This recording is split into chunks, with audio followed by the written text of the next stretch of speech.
दीवारें प्रेम नहीं कर सकती, मरे हुए इंसान प्रेम नहीं कर सकते, और तुम चलते फिरते एक मुर्दा शरीर हो, इसलिए कि तुम्हें किसी बात का एहसास ही नहीं है कि प्रेम शब्द क्या है। प्रेम कहते हैं तुम्हारी नाक वो सिकुड़ने लग जाती है, तुम्हारी आंखें फैल जाती हैं, एक ऐसे जैसे कोई बिच्छू ने डंक मार दिया हो। प्रेम शब्द का मतलब है कि बहुत कुछ दुनिया अस्त व्यस्त हो गई हो, बहुत कुछ अघटित घटना घटित हो गई हो, बहुत कुछ गड़बड़ हो गया है, बहुत कुछ बर्बाद हो गया है। इतना संकीर्ण जहां स्थान है वहां प्रेम जैसे देवता स्थापित नहीं हो सकता। जिसका मन और मस्तिष्क और हृदय इतना गंदा और गलीच है वहां प्रेम देवता स्थापित नहीं हो सकते। जहां पर इतनी ऊंची स्थिति, ऊंची मनोवृत्ति है, वहां ईश्वर नहीं बैठ सकते, वहां गुरु स्थापित नहीं हो सकते। गुरु के लिए तो पूरा विस्तृत स्थान चाहिए, पूरा खुला हुआ विकसित कमल, फैला हुआ कमल, सुगंधित कमल, जिसमें प्रेम की सुगंध भीनी भीनी खुशबू आ रही हो। और अगर भीनी भीनी खुशबू आएगी नहीं तो भ्रमण गुंजन होगा नहीं, तितलियां उसके ऊपर नाचेगी नहीं, मेघ आकाश में छाएंगे नहीं, बूंदियां छोटी छोटी बूंदों की बरसातें होंगी नहीं, ये सारा शरीर तन मन भिगोएगा नहीं। इसके लिए ये बहुत जरूरी है कि अंदर प्रेम का अंकुरण फूटे।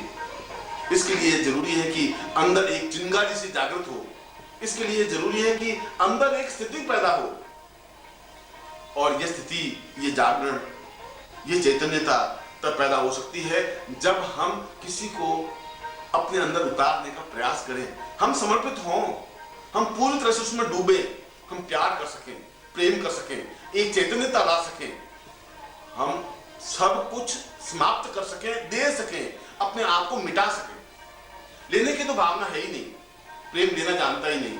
प्रेम में ल और प दोनों मिल नहीं सकते, क्योंकि प्रेम केवल प्रदान करता है। जहां भी स्वार्थ की भावना आएगी, जहां भी लेने की क्रिया आएगी, जहां संग्रह की वृत्ति आएगी, वहां प्रेम नहीं रह सकता, प्रेम समाप्त हो जाएगा। इसलिए मैंने कहा कि बुद्धि केवल लेना जानती है, बुद्धि संग्रह करना जानती है, और जितना संग्रह करता रहेगा उतना ही व्यक्ति संकीर्ण होता रहेगा, उतना ही व्यक्ति ओछा बन जाएगा, उतना ही व्यक्ति एक स्थान पर सिमट करके रह जाएगा। और सिमटा हुआ व्यक्ति एक सूखा हुआ ठूंठ के अंदर कॉम्प्ले नहीं फूटती, उसके ऊपर चाहे कितनी बरसात हो जाए उसके अंदर हरी भरी हरियाली पत्ते नहीं जागृत हो सकते, उसके ऊपर कोई पक्षी बैठकर गुंजन नहीं कर सकता, उसके ऊपर कोयल बैठकर कू की आवाज नहीं कर सकती, क्योंकि वो ठूंठ है, ठूंठ बन गया है, ठूंठ बना दिया उस बुद्धि ने उसके ऊपर, क्योंकि उसका बाहर का चित्त तो जागृत है, और बाहर का चित्त कह रहा है कि तुम्हें संग्रह करना है, और वह संग्रह करने में पागल हो गया है, वह धन के पीछे दीवाना है, और जितना ही धन ज्यादा इकट्ठा करने की कोशिश करता है, जितनी पत्नी इकट्ठी करने की कोशिश करता है, पत्नी की सुरक्षा की चिंता करता है, धन की सुरक्षा की चिंता करता है, रूप यौवन की करने की चिंता करता है, उतना ही प्रेम उससे दूर हटता जाता है। ये तुम्हारा सौंदर्य, ये तुम्हारा रूप, ये तुम्हारा यौवन रखने के लिए नहीं है, क्योंकि अगर गुलाब के पुष्प को ज्यों को त्यों रहने दिया वह तो मुरझा करके गिर जाएगा। अगर बादल की फुहार को अपने भीगी नहीं तो बादल की फुहार अपने आप बादल आगे हट जाएगा। ठीक समय पर उस पुष्प को जब विकसित हो तो उसके गुंजन को सुनने की जरूरत है, ठीक समय पर जब हृदय विकसित हो तो प्रेम का अंकुरण फोड़ने की जरूरत है। और जो ही प्रेम का अंकुर फूटता है, जो ही एक कॉम्पल फूटती है, तो ही पूरा तन मन एक अजीब से आनंद में भीग जाता है। एहसास होता है कि कोई है, कोई मेरा है, कोई ऐसा है जिसकी याद में वह खोई हुई रहती है, हर क्षण, हर चिंतन, हर पल। पानी भी पीती है तो ऐसा एहसास होता है कि मैं पानी उसको पिला रही हूँ, खाना भी खाती है तो ऐसा लगता है कि जैसे मैं उसको खाना खिला रही हूँ, मैं कुछ नहीं कर रही हूँ, मेरा कुछ है ही नहीं, मेरा कोई चिंतन नहीं, मेरा कोई विचार नहीं। मीरा तू कहा देखियो, तू चंचल चित चोर, खाऊं पीऊं नाचूं और मान करूं तो ही। और मीरा कह रही है कि मैं क्या कर रही हूं, मैं तो कुछ करती नहीं हूं, तुम मेरे अंदर बैठे नचा रहे हो, मैं तो हर क्षण एक उन्मत्त पागल अवस्था में हूं, एक ऐसी अवस्था में हूं जिसका आनंद मैं ही अनुभव कर रही हूं, और मेरे चारों तरफ एक सुंदर गुलाब के पुष्प विकसित हैं, चारों तरफ एक अजीब सा आनंद और अनुभूति है, क्योंकि मुझ में तुम स्थापित हुए हो, मुझ में एक प्रेम का अंकुर फूटा है। और जिसका प्रेम का अंकुर फूट जाता है, जिसके अंदर प्रेम की चिंगारी जागृत हो जाती है, उसके लिए सब कुछ बेमानी हो जाती है। माँ बाप भाई बहन सब रिश्तेदार कुछ कुछ अर्थ नहीं रखते, कुछ चेतना नहीं रख सकते। नदी को कोई रोक नहीं पाया, और नदी रुक गई तो नदी नहीं है। प्रेम रुक नहीं सकता। प्रेमी से साक्षात्कार होना, प्रेमी से मिलने ही उसकी नियति है, उसकी गति वही है। नदी कहते ही उसको है। नदी अगर बीच में सूख जाती तो नदी नहीं कहला सकती, और जो बीच में सूख जाती है उसकी जिंदगी की कोई क्रिया नहीं है, कोई चेतना नहीं है, कोई प्राण का एक निनाद नहीं है, कोई संगीत नहीं है। और उस प्रकार के प्रेम के संगीत को वेदों ने जिंदगी का संगीत कहा है। और वह संगीत, वह होठों से तरन्नुम, वह होठों पे गुनगुनाहट, वह आंखों में मस्ती, वह जिंदगी की धड़कन तब बनती है जब अंदर प्रेम का अंकुर फूटता है, जब हम किसी के होते हैं, जब कोई हमारी याद करता है, जब हम किसी के आंखों में खोए हुए रहते हैं, जब हम किसी के चिंतन में अपने आप में डूबे हुए रहते हैं। और ऐसी क्रिया सौभाग्यशाली व्यक्तियों को प्राप्त हो सकती है, कायर और बुज़दिलों को नहीं। वह जीवन का चिंतन है, वह जीवन का संगीत है, वह जीवन का आनंद है, वह जीवन क्या जो ठूंठ है, वह जीवन क्या जो संग्रह करना ही जानता है, वह जीवन क्या है जो बांटने की क्रिया जानता ही नहीं। उस जीवन को क्या कहा जा सकता है जिसमें कभी हरियाली आई ही नहीं। उस जीवन का मतलब ही क्या है जहां होठों पर गुनगुनाहट नहीं आई। उस जीवन का अर्थ ही क्या है जहां प्राणों की हवा बही नहीं। और उस जीवन का मतलब भी क्या है कि हमने किसी को अपना बनाया ही नहीं। और अपना बना लेने की क्रिया के लिए अपने आप को मिटा देना जरूरी है, क्योंकि नदी अपने आप को मिटा देती है समुद्र में, और वह अपने आप को धन्य मान लेती है, समर्पित हो जाती है, पूरी तरह से उसमें निमग्न हो जाती है। यह नहीं देखती कि उसने बाहों में क्या, उसने समुद्र की बाहों में अपने आप को सिमटा देती है, और समुद्र बाहें फैलाए खड़ा रहता है। नदी वेग से आती है, हैराती हुई, बल खाती हुई, पहाड़ों से पछाड़ खाती हुई, भागती हुई, दौड़ती हुई, और बीच में अगर कोई भी रुकावट आती है तो नदी नहीं रुकती। नदी रुक नहीं सकती। पहाड़ के ढोखे आते हैं तो पहाड़ों को तोड़ देती है, गांव आती है तो गांव को बहा देती है। लोग लाज कुछ कहते हैं, लोग कुछ आलोचना करते हैं कि ऐसा हुआ, तो नदी उस बात की सुनती नहीं। और अगर किनारे और किनारों के अंदर नदी को बांधने की कोशिश करता है समाज, तो किनारों को तोड़ देती है। नदी तो बहाती, तेजी से बहती है, तेजी से भागती है, दौड़ती है अपने प्रियतम से मिलने की ओर। और जिस क्षण, जिस मोमेंट पर वह नदी समुद्र में मिलती है, वह क्षण अपने आप में एक अद्वितीय क्षण बन जाता है, आनंद का क्षण बन जाता है, क्योंकि वह किसी की एक बाहों में सिमट जाती है, क्योंकि वो समुद्र की बाहों में अपने आप को लपेट लेती है, क्योंकि वह अपने आप को उसमें, उनकी धड़कनों में अपनी धड़कनें मिला देती है, और नदी अपनी आंखें बंद करके पूर्ण रूप से समुद्र में लीन हो जाती है, एकाकार हो जाती है। ये जीवन का संगीत है, और इस संगीत को ब्रह्मानंद कहा गया है। इस संगीत को साधना की पूर्णता कहा गया है।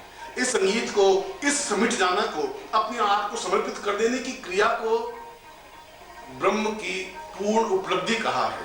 इसीलिए तो अपने आप को समर्पित कर देना और नारी बनकर के, प्रेमिका बनकर के उस प्रभु में, उस गुरु में लीन हो जाने की क्रिया ही ब्रह्म से साक्षात्कार करना है, साधना और सिद्धि की उपलब्धि। उपनिषदों में एक बहुत महत्वपूर्ण बात कही है। उपनिषदों में बात कही गई है कि, और अगर पूरे 108 उपनिषदों के सारभूत तथ्य को एक लाइन में कहा जाए तो सारे उपनिषदों का एक ही सार है, और वह सार है जीवन में गुरु के प्रति पूर्ण समर्पण का। क्योंकि हमने ईश्वर को देखा नहीं, हमने ब्रह्म को भी नहीं देखा, अब यह भी नहीं जानते कि साधना की सीढ़ियां कितनी है, कैसी चटनी है। हमें तो केवल ये जानते हैं कि यह जो सामने खड़ा है, यह गुरु है, यह मेरे जैसा है, इसके दिल में भी एक हृदय धड़कता है, मेरे दिल में भी धड़कता है, यह मेरी तरफ निहारता है तो ऐसा लगता है कि जैसे सब कुछ मुझे मिल गया हो। कुछ ऐसी कशिश है, कुछ ऐसा आकर्षण है, कुछ ऐसा जादू है कि इसको देखने के बाद एक ठंडक सी, एक राहत सी महसूस होती है। गुरु तो एक जाम है, छलकती हुई मस्ती का। गुरु तो एक जाम है,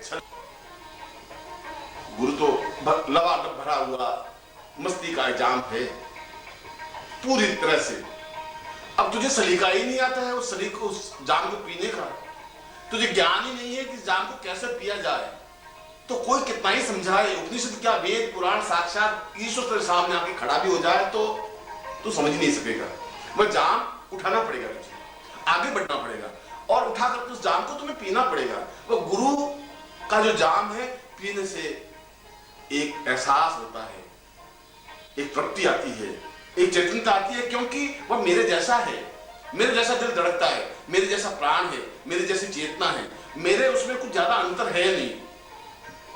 और इसीलिए जो ही वह सलीका आ जाता है प्रेम करने का, जो ही उसमें डूब जाने का सलीका आ जाता है, जो ही उसके चौड़े वक्षस्थल में अपने शरीर को, अपने सिर को सिमट करके रख देने की क्रिया आ जाती है, जो ही उसके सीने से मेरा सीना धड़कने लग जाता है, जो ही उसके वक्षस्थल से अपना वक्षस्थल में मिला देता है, तो एक अजीब सी सुगंध एहसास होने लग जाती है, एक अजीब सी मस्ती, एक अजीब सी खनक जीवन में आ जाती है, एक अजीब सी चेतना जिंदगी में आ जाती है और खोया हुआ रहता है एक अजीब सी मस्ती में, क्योंकि वो खुमारी जाम की है। वह गुरु के जाम की मस्ती आंखों से उतरी है, वो गुरु के जाम की मस्ती शराब पूरे शरीर में अंग अंग में बिजलियां पैदा की है, एक चेतना पैदा की है, एक तड़पन पैदा की है। और वह तड़पन, वह वेदना जिंदगी की एहसास है, जिंदगी की मस्ती है, जिंदगी की एक चिंगारी है जो जिंदगी में आती है कभी कभी किसी किसी के भाग्य में, क्योंकि प्रत्येक व्यक्ति उस जाम को पीने का सलीका ही नहीं जानता। कई लोग ऐसे होते हैं कि जाम तो भरा हुआ है, पास में से निकल जाते हैं। ऐ जावेद, तूने जिंदगी को समझा ही नहीं। अगर जाम ही नहीं उठाया तो जिंदगी का मकसद ही क्या हुआ? अगर इस जिंदगी का मकसद है ही क्या? इस जिंदगी का मकसद बच्चे पैदा करना और भूख से मर जाना और जिंदा रहना जिंदगी नहीं है। जिंदगी जो है जाम उठाने की एक हसरत हो, जाम उठाने की एक तरकीब हो, जाम उठाने की एक ताकत और हौसला हो, उठाए और पिए और मस्ती में छलक जाए।